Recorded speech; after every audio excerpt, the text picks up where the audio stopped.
So good morning guys. तो चलिए start करते हैं आज के यानी कि 4 अगस्त के इंपॉर्टेंट करंट अफेयर्स को।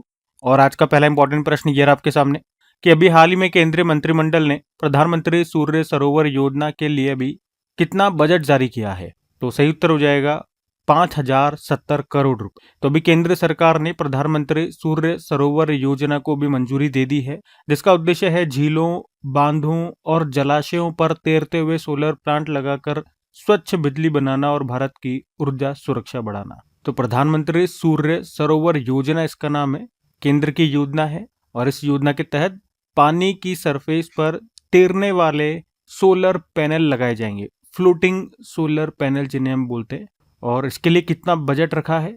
5070 करोड़ रुपए। ये योजना कब से कब तक के लिए है? 5 सालों के लिए रखी है, 2026-27 से लेकर 2030-31 तक। और लक्ष्य रखा है 5000 मेगावाट फ्लोटिंग सोलर क्षमता विकसित करना। आपको बताऊं, भारत की सबसे बड़ी फ्लोटिंग सोलर परियोजना ये कौन सी है? ओमकारेश्वर फ्लोटिंग सोलर पार्क, जो कि मध्य प्रदेश में है। वर्तमान में तो इसकी क्षमता है 278 मेगावाट, लेकिन भविष्य में इसका लक्ष्य रखा है इन्होंने 600 मेगावाट करने का। वैसे भारत में वर्तमान में सौर ऊर्जा की स्थिति क्या है? तो 2025 का जो डेटा है, तो सोलर एनर्जी हम कितनी जनरेट कर रहे हैं? लगभग 129 गीगावाट। और भारत का लक्ष्य क्या है वैसे? 2030 तक 500 गीगावाट गैर जीवाश्म यानी कि रिन्यूएबल एनर्जी उत्पादित करना, 500 गीगावाट 2030 तक। अच्छा, यहाँ पे सौर ऊर्जा से ही कुछ संबंधित प्रश्न आपको रिवाइज कराता हूँ। अगर बात करें दुनिया का पहला पूर्णतः नवीकरणीय ऊर्जा से यानी कि रिन्यूएबल एनर्जी से चलने वाला शहर कौन सा होगा? अमरावती। भारत में सौर ऊर्जा से पूरी तरह से संचालित होने वाली पहली विधानसभा ये कौन सी होगी? दिल्ली। नई दिल्ली में दिल्ली मेट्रो रेल कॉरपोरेशन के ओखला विहार मेट्रो स्टेशन पर देश के पहले वर्टिकल बाईफेशियल सोलर प्लांट का भी उद्घाटन किया गया। हिमाचल प्रदेश के कांगड़ा डिस्ट्रिक्ट का राजा खास गांव राज्य का पहला सोलर मॉडल विलेज बना। भारत ने 100 गीगावाट सोलर फोटोवोल्टेक मॉड्यूल निर्माण क्षमता हासिल कर ली है। मतलब ये हो गया कि अब भारत हर साल 100 गीगावाट बिजली बनाने वाले सौर पैनल बना सकता है।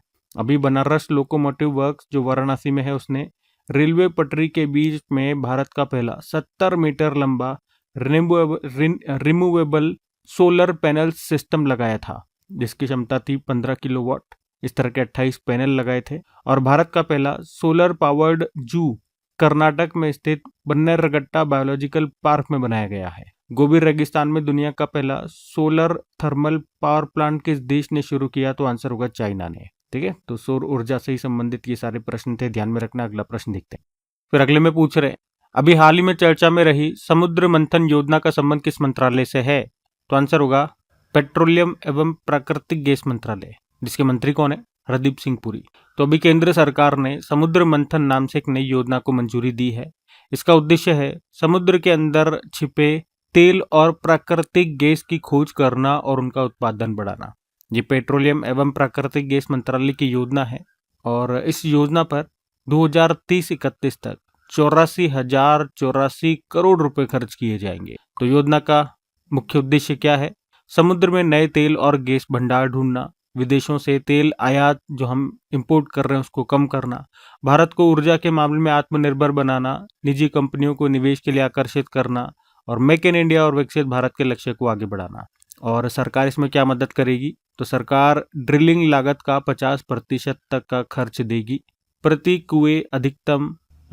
कुएं पर अधिकतम 675 करोड़ रुपए की सहायता देगी। तो इससे निजी कंपनियां भी समुद्र में तेल गैस खोजने के लिए आगे आएंगी और अगर खोज सफल रहती है तो 600 million metric ton oil equivalent से अधिक नए तेल गैस भंडार जुड़ेंगे। इतनी चीजें छोड़ो, आप तो 2-3 पॉइंट याद रखो। कौन सी योजना है? समुद्र मंथन, जिसको भी केंद्र सरकार ने मंजूरी दे दी है। किस मंत्रालय के अंतर्गत? पेट्रोलियम एवं प्राकृतिक गैस मंत्रालय। और इसके लिए कितना बजट रखा है, कब तक के लिए रखा है? बस ये 3-4 बातें ध्यान में रख। ठीक है, अगला प्रश्न हम देखते हैं। फिर अगले में पूछ रहे हैं कि अभी हाल ही में जियोलॉजिकल सर्वे ऑफ इंडिया के महानिदेशक पद पर नियुक्त होने वाली पहली महिला कौन बनी है? तो आंसर होगा वर्षा अशोक अगलावे। तो जियोलॉजिकल सर्वे ऑफ इंडिया इसकी अभी नई महानिदेशक बनी है वर्षा अशोक अगलावे। इस पद पर आने वाली वो 54वीं व्यक्ति हैं या 54वें महानिदेशक हैं जियोलॉजिकल सर्वे ऑफ इंडिया के। और इसकी जो स्थापना हुई थी 1851 में, यानी कि इसको 176 ईयर हो चुके हैं। तो 176 साल के इतिहास में पहली बार कोई महिला है जो इसकी महानिदेशक बनी है, इसलिए प्रश्न थोड़ा ज़्यादा इंपॉर्टेंट रहता है। अच्छा, इन्होंने किनका स्थान लिया? तो असित शाह का स्थान लिया है। जियोलॉजिकल सर्वे ऑफ इंडिया की बात करते हैं। इसकी स्थापना होती है 4 मार्च 1851 में। इसे ईस्ट इंडिया कंपनी के द्वारा स्थापित किया गया था और ये मिनिस्ट्री ऑफ माइंस के अंतर्गत काम करती है। मुख्यालय कोलकाता में है। तो अभी तक जो डायरेक्टर जनरल थे असित शाह थे और अब इस पद पर आने वाली पहली महिला बन गई है वर्षा अशोक अगलावे, उनका नाम है। अच्छा, इसके पहले डायरेक्टर जनरल कौन थे? Thomas Oldham. और इस पद पर आने वाले पहले भारतीय कौन रहे? तो आंसर होगा डॉक्टर MS कृष्णन। काम क्या होता है इसका? भारत की प्रमुख भूविज्ञान जियो साइंस संस्था है ये, जो देश में खनिज, कोयला, धातु, भूजल और चट्टानों का सर्वेक्षण और उनका खोज करने का काम करती है। आपको याद हो तो इसी ने, जियोलॉजिकल सर्वे ऑफ इंडिया ने ही कलिंजर किले उत्तर प्रदेश के आसपास के पहाड़ी क्षेत्र को राष्ट्रीय भू विरासत स्थल घोषित किया था और इस तरह से ये राज्य का पहला, उत्तर प्रदेश का पहला राष्ट्रीय भू विरासत स्थल बना था। और जियोलॉजिकल सर्वे ऑफ इंडिया ने ही कर्नाटक की याना गुफाओं को जियो हेरिटेज साइट यानी कि राष्ट्रीय महत्व की प्राकृतिक विरासत घोषित किया था। ठीक है, तो अपॉइंटमेंट वाला ही प्रश्न है, तो कुछ अपॉइंटमेंट मैं आपको रिवाइज कराता हूँ। अभी राष्ट्रीय सांख्यिकी आयोग के नए अध्यक्ष कौन बने? Doctor Saibal Chattopadhyay. Financial action task force के उपाध्यक्ष बने थे विवेक अग्रवाल। भौतिकी के क्षेत्र में, अच्छा ये पुरस्कार आ गया, तो ये देखो, international tribunal for the law of the sea के न्यायाधीश के रूप में किस भारतीय को चुना गया? बिमल N पटेल को। और solicitor general of India Tushar Mehta हैं, इनको 3 साल के लिए फिर से नियुक्त किया। कुणाल शाह को मेटा ने व्हाट्सएप का नया ग्लोबल CEO बनाया। इंटेलिजेंस ब्यूरो के नए डायरेक्टर बने doctor Mahesh Dixit. Vikram Sarabhai space centre Thiruvananthapuram के नए डायरेक्टर बने doctor UP Rajeev. CBDT central board of direct tax के अध्यक्ष रवि अग्रवाल हैं, कार्यकाल इनका बढ़ा दिया 2026 लास्ट तक। और विदेश सचिव कौन है? विक्रम मिश्री हैं, इनका भी कार्यकाल बढ़ा दिया। RBI ने 1 जुलाई 2026 से किसे अपना नया एग्जीक्यूटिव डायरेक्टर नियुक्त किया था? तो रविशंकर को। आर्मी चीफ धीरज सेठ बने। राष्ट्रीय अपराध record bureau national crime record bureau के डायरेक्टर बने अमित गर्ग। राष्ट्रीय अल्पसंख्यक आयोग के नए अध्यक्ष बने हरजीत सिंह ग्रेवाल। नीति आयोग के CEO अनुराग जैन बने। और IRCTC के CMD का अतिरिक्त प्रभार मिला राहुल हिमालयन को। शिक्षा मंत्रालय के उच्च शिक्षा विभाग के नए सचिव भी बने थे नरेश पाल गंगवार। और नए शिक्षा मंत्री का अतिरिक्त प्रभार किसे दिया गया, ये आप लोग बताएंगे, कौन बन गए हमारे नए शिक्षा मंत्री। उसके अलावा इन्फोसिस ने अपने अगले CEO MD CEO के रूप में नियुक्त किया आशीष डैश को, ये सलील पारेख का स्थान लेंगे। और प्रधानमंत्री नरेंद्र मोदी ने परीक्षा प्रणाली को अधिक पारदर्शी, सुरक्षित और भरोसेमंद बनाने के लिए एक हाई पावर टास्क फोर्स बनाने की घोषणा की थी, जिसके अध्यक्ष बनाए गए नंदन नीलेकणी। ठीक है, तो ये सारे नियुक्तियां हैं, इंपॉर्टेंट, ध्यान में रखना। अगला प्रश्न देखते हैं। फिर अगले में पूछ रहे हैं कि अभी हाल ही में देश की पहली वंदे भारत फ्रेट EMU रेल, EMU मतलब इलेक्ट्रिक मल्टीपल यूनिट, तो अभी EMU रेल जो ये है वंदे भारत फ्रेट मतलब होता है माल ढुलाई करने वाली जो रेलगाड़ी होती है, मालगाड़ी, तो इसी का भी टेक्निकल ट्रायल कहाँ पर शुरू हुआ है? तो सही उत्तर हो जाएगा कोटा राजस्थान। तो भारतीय रेलवे ने पहली बार वंदे भारत ट्रेन के तकनीक पर आधारित माल ढोने वाली EMU का परीक्षण अभी शुरू किया। तो इसका उद्देश्य है सामान को पहले से ज्यादा तेज और सुरक्षित तरीके से एक जगह से दूसरे जगह तक पहुंचाना। तो इसका परीक्षण अभी 29 जुलाई को शुरू हुआ, 1 महीने तक ये ट्रायल चलेगा। अच्छा, इसको बनाया किसने है? इंटीग्रल कोच फैक्ट्री चेन्नई ने। और परीक्षण कौन कर रहा है? Research design and standard organisation इसकी जांच कर रहा है, परीक्षण कर रहा है। कहाँ पर हो रहा है परीक्षण? कोटा नागदा सवाई माधोपुर रेल मार्ग पर। और ट्रायल के दौरान जो इसकी स्पीड रहने वाली है 145 किलोमीटर प्रति घंटा इसकी मैक्सिमम स्पीड रहेगी। 16 कोचेज हैं इस मालवाहक ट्रेन में। तो क्यों बनाया गया है इसको? तो ये ट्रेन खासतौर पर जल्दी पहुंचाने वाले सामानों के लिए बनाई गई है, जैसे पार्सल हो गया, E-कॉमर्स जो डिलीवरी हो गई, कोल्ड चेन सामान हो गए जैसे दूध, दवा, फल सब्जियां जो जल्दी खराब हो जाती है। ठीक है, तो ऐसे सामान पहले से अभी काफ़ी तेज और सुरक्षित अपने डेस्टिनेशन तक पहुंच सकेंगे इसके थ्रू। रेल मंत्री कौन है? हमारे अश्विनी वैष्णव हैं। कुछ और प्रश्न मैं आपको रेलवे से रिवाइज करवाऊं।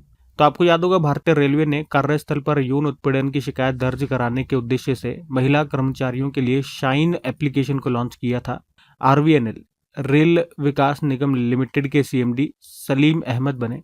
देश की पहली वंदे भारत स्लीपर ट्रेन ये शुरू हुई असम के गुवाहाटी से पश्चिम बंगाल के हावड़ा के बीच। भारतीय रेलवे ने विशाखापट्टनम रेलवे स्टेशन पर एएससी अर्जुन नाम से एक एडवांस्ड ह्यूमनॉइड रोबोट तैनात किया। देश की पहली स्वदेशी हाइड्रोजन ट्रेन हरियाणा में जींद सोनीपत रूट पर शुरू की जाएगी। और दिल्ली मेरठ नमो भारत कॉरिडोर है, ये 82 किलोमीटर लंबा है और इस पर जो ट्रेन चलेगी उसे नमो भारत ट्रेन कहते हैं। इसकी स्पीड रहने वाली है 180 किलोमीटर प्रति घंटा। भारतीय रेलवे ने अहमदाबाद के साबरमती में देश की पहली LNG diesel dual fuel demo train शुरू की थी। केंद्रीय हमारे जो रेल मंत्री अश्विनी वैष्णव, इन्होंने बंगलुरु में एक नए बुलेट ट्रेन बनाने वाले प्लांट का उद्घाटन किया जिसका नाम है आदित्य। दक्षिणी तट रेलवे साउथ कोस्ट रेलवे ये भारत का 19वां रेलवे जोन बन गया जिसका मुख्यालय विशाखापट्टनम में है। अहमदाबाद स्थित कांकरिया कोचिंग डिपो ये भारत का पहला जल तटस्थ रेलवे डिपो बन गया। देश की पहली एयर ट्रेन परियोजना कहाँ पर शुरू होगी? Indira Gandhi international airport Delhi. इसके अलावा कुछ और भी प्रश्न हैं, जैसे अभी भारतीय रेलवे ने हैदराबाद में चिराग नाम से एक नया केंद्र शुरू किया था जिसका उद्देश्य क्या है? रेलवे के जो कर्मचारी हैं उनके कामकाज को डिजिटल और स्मार्ट तरीके से बेहतर बनाना। पीएम मोदी ने हरियाणा के जींद रेलवे स्टेशन से भारत की पहली स्वदेशी हाइड्रोजन ट्रेन को शुरू किया। और हाँ, भारत सरकार ने पंजाब की कादिया ब्यास रेल लाइन परियोजना को लगभग 100 साल बाद फिर से शुरू करने का फैसला किया। ठीक है, तो रेलवे से ये सारे प्रश्न ध्यान में रखना। अगला प्रश्न देखते हैं। फिर अगले में पूछ रहे हैं, हाल ही में भारतीय अंगदान दिवस कब मनाया गया? तो आंसर हो जाएगा 3 अगस्त को। तो भारतीय अंगदान दिवस ये हर साल 3 अगस्त को मनाते हैं जिसका उद्देश्य है लोगों को अंगदान यानी कि ऑर्गन डोनेशन के प्रति जागरूक करना, अंगदान करने वाले लोगों और उनके परिवारों का सम्मान करना। और वैसे आपको बता दूं, हम भारत में तो अंगदान दिवस ही 3 अगस्त को मनाते हैं, लेकिन जो वैश्विक लेवल पे विश्व जो अंगदान दिवस होता है वो 13 अगस्त को होता है। अच्छा, भारत में 3 अगस्त को ही क्यों मनाते हैं? एक्चुअली में भारत में हम जो अंगदान दिवस है वो 27 नवंबर को मनाया करते थे, लेकिन फिर 2023 से इसे बदलकर हमने 3 अगस्त कर दिया। तो बात यही आ रही है 3 अगस्त क्यों? क्योंकि 3 अगस्त 1994 1994 में भारत में जो पहला सफल मृतदाता हृदय प्रत्यारोपण है वो हुआ था 3 अगस्त को ही। तो उसी की याद में 3 अगस्त की तारीख चुनी गई है। अच्छा, अंगदान क्यों जरूरी है? अगर कोई व्यक्ति किसी व्यक्ति की मृत्यु हो जाती है और मृत्यु के बाद अगर उसके अंगों को दान किया जाता है, देख कौन कौन से अंग, जैसे कौन कौन से ऑर्गन हो गए, जैसे हृदय हो गया, यकृत, लीवर हो गया, फेफड़े, किडनी, पेनक्रियाज और आंतें, तो इन ऑर्गन को डोनेट करके वो 8 लोगों की जान बचा सकता है। और अगर बात करें ऑर्गन डोनेशन या ऑर्गन ट्रांसप्लांट की अगर कुल संख्या के मामले में बात करें तो भारत दुनिया में 3रे स्थान पे आता है। ठीक है, तो प्रश्न हमारा क्या था? भारतीय अंगदान दिवस कब होता है? तो आंसर होगा 3 अगस्त। अभी हमने 1 अगस्त को 3 दिवस मनाए थे, याद है आपको? राष्ट्रीय पर्वतारोही दिवस और वर्ल्ड वाइड वेब डे और वर्ल्ड लंग्स कैंसर डे के रूप में। ठीक है, तो ये भी ध्यान में रखना। अगला प्रश्न देखते हैं। फिर अगले में पूछ रहे हैं, अभी हाल ही में 22वीं राष्ट्रमंडल टेबल टेनिस चैंपियनशिप के पुरुष एकल का खिताब किसने जीता? मेन सिंगल में गोल्ड किसने जीता? तो आंसर होगा अंकुर भट्टाचार्य जी। तो हम बात कर रहे हैं यहाँ पे राष्ट्रमंडल टेबल टेनिस चैंपियनशिप की। अभी इसका 22वां संस्करण ये हुआ, 27 जुलाई को शुरू हुआ था, 2 अगस्त तक चला। कहाँ पर हो रहा था इसका आयोजन? त्यागराज स्टेडियम, नई दिल्ली, भारत में। और हम यहाँ देखेंगे कि भारत ने 5 में से 4 गोल्ड पदक जीत लिए हैं। पूरी लिस्ट आपके सामने, जैसे कि मेन सिंगल का टाइटल जीता है अंकुर भट्टाचार्य जी ने, वुमेन सिंगल का टाइटल जीता यशस्विनी घोरपड़े ने, और पहले ये भारत वाले देख लो, महिला युगल यानी कि वुमेन्स डबल, तो इसमें विजेता रही है श्रीजा अकुला और सिंड्रेला दास। और मिश्रित युगल यानी कि मिक्स्ड डबल, जिसमें एक लड़का एक लड़की होते हैं, तो मानव ठक्कर और तनिषा कोटेचा ये विजेता रहे।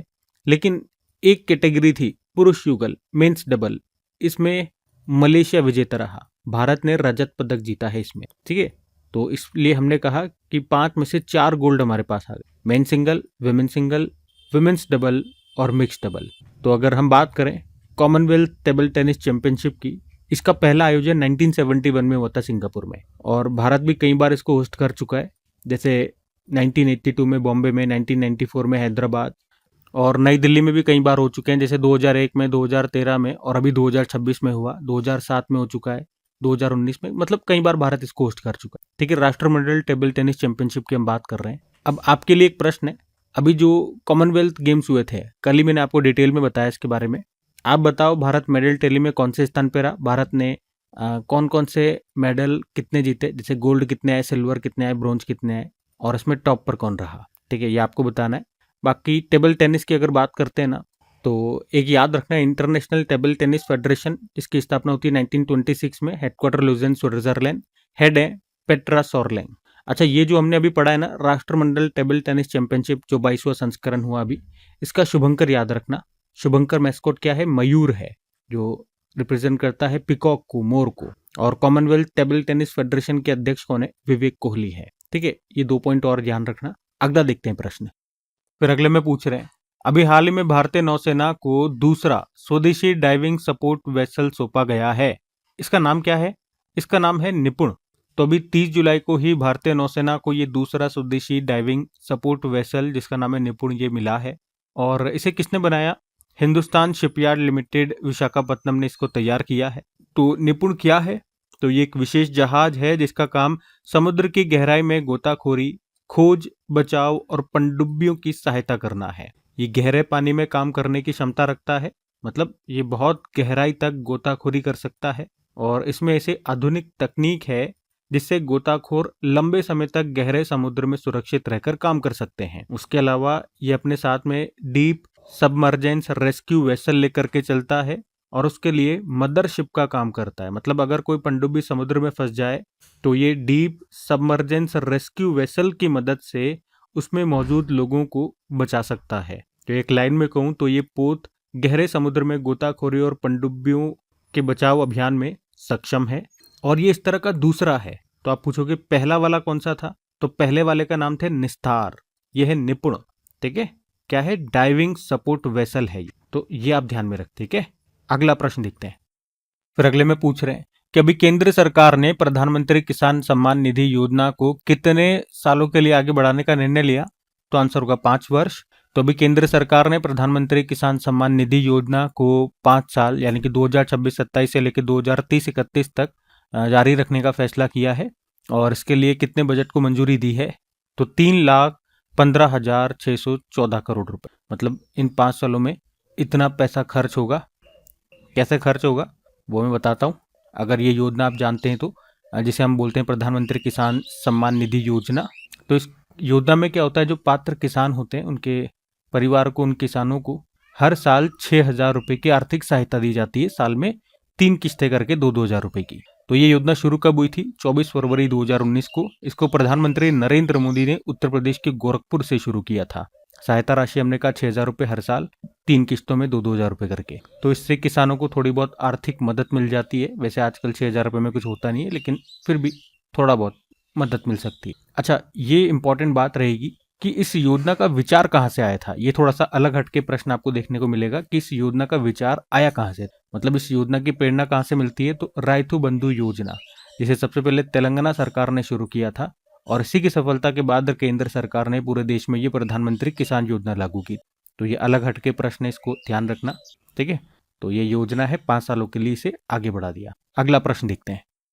फिर अगले में पूछ रहे हैं कि भारत और रवांडा के बीच पहली संयुक्त व्यापार समिति की जो पहली बैठक हुई है, ये कहाँ पर आयोजित हुई, तो सही उत्तर होगा नई दिल्ली में। भारत और रवांडा के बीच पहली संयुक्त व्यापार समिति की जो बैठक है अभी 30 और 31 जुलाई को हुई थी नई दिल्ली में। इस बैठक का उद्देश्य है दोनों देशों के बीच व्यापार यानी कि ट्रेड और निवेश को बढ़ाना। अच्छा, अब पहली बैठक तो हो गई नई दिल्ली। अगर बात करें अब इसकी जो दूसरी बैठक होगी, वो भी अभी पहले से डिसाइड हो चुकी है, जो अगले साल इसकी दूसरी बैठक होगी ये रवांडा में होगी। तो मतलब पहली बैठक तो भारत में हो गई नई दिल्ली में, अगली बैठक रवांडा में होगी। रवांडा जो कि एक अफ्रीकी देश है, ये आप मैप में देखो, ये रहा रवांडा। कैपिटल किगाली होती है, करेंसी है रवेंडन फ्रैंक, प्रेसिडेंट है पॉल कागामे, और इसी को लैंड ऑफ थाउजेंड्स हिल के नाम से भी जानते हैं इस देश को। ठीक है, तो प्रश्न इंपॉर्टेंट ही है, क्योंकि भारत और रवांडा के बीच में अभी ये पहली बार संयुक्त व्यापार समिति की पहली बैठक हुई है, इसलिए प्रश्न इंपॉर्टेंट। बाकी ये थी आज की हमारी करंट अफेयर्स की क्लास। तो कमेंट करके जरूर बताना सेशन आपको कैसा लगा। अच्छा लगे तो अपने दोस्तों के साथ में स्टडी ग्रुप में एक बार शेयर जरूर करना। वीडियो को लाइक नहीं करा तो लाइक कर देना। बाकी डेली इनकी पीडीएफ और प्रैक्टिस के लिए जो इनकी क्विज है, मॉक टेस्ट है, वो आपको मिल जाता है अपनी क्रैक एग्जाम एप्लीकेशन में, जिसका लिंक नीचे डिस्क्रिप्शन बॉक्स में गिवन है। बाकी चलो भी कल के करंट अफेयर्स का हम क्विक रिवीजन कर लेते हैं और सेशन एंड करते हैं फिर। तो कल पहला प्रश्न क्या पूछा था? कॉमनवेल्थ गेम्स 2026 में महिलाओं के 48 किलोग्राम जूडो वर्ग में गोल्ड जीता था किसने? तो आंसर होगा अस्मिता डे ने। फिर आपसे पूछा लद्दाख प्रशासन ने कितने धरोहर स्थलों को संरक्षित स्मारक घोषित किया? तो आंसर होगा 23। फिर पूछा गया विश्व स्तनपान सप्ताह 2026 ये कब से कब तक मनाया जा रहा है? 1 से लेकर 7 अगस्त तक। और हर साल 1 अगस्त को वर्ल्ड वाइड वेब डे हम मनाते हैं। तो वर्ल्ड वाइड वेब के संस्थापक कौन है? तो आंसर होगा टिम बर्नर-ली। महाराष्ट्र राज्य फिल्म पुरस्कार 2025 में Raj Kapoor special contribution award के लिए किसे चुना गया? तो आंसर होगा रानी मुखर्जी को। फिर पूछा भारत में रेयर अर्थ एलिमेंट के लिए एक्सप्लोरेशन लाइसेंस देने वाला पहला राज्य बन गया राजस्थान। और जीआई टैग अभी किस पारंपरिक कला को प्राप्त हुआ है? पिथौरा चित्रकला को, ये गुजरात का है। फिर पूछा पीएम मोदी ने अल्लूरी सीताराम राजू अंतरराष्ट्रीय हवाई अड्डे का उद्घाटन किया, कहां पर है ये? आंध्र प्रदेश में मिलेगा आपको। फिर पूछा जियोलॉजिकल सर्वे ऑफ इंडिया के द्वारा तैयार भारत की पहली लेपिडोप्टेरा की सूची के अनुसार देश में तितलियों और पतंगों की कुल कितनी प्रजातियां दर्ज की गई है? तो आंसर होगा 13,703। फिर पूछा था Pandit Deendayal Upadhyay telecom excellence award 2026 अभी किन 2 ऑर्गेनाइजेशंस को दिया गया? तो अमांत्या टेक्नोलॉजी प्राइवेट लिमिटेड और फिनारा टेक्नोलॉजी। बाकी चलो भी कल का भी होमवर्क प्रश्न देख लेते हैं और सेशन एंड करते हैं फिर। तो कल आपसे क्या पूछा था कि 2026 वर्ल्ड हाइड्रो पावर आउटलुक के अनुसार भारत ने इंस्टॉल्ड हाइड्रो पावर क्षमता के मामले में कौन सा स्थान हासिल किया? तो आंसर होगा 5वां स्थान। आप सभी ने प्रश्न का बिल्कुल सही उत्तर दिया। अब ये आज का आपका होमवर्क प्रश्न।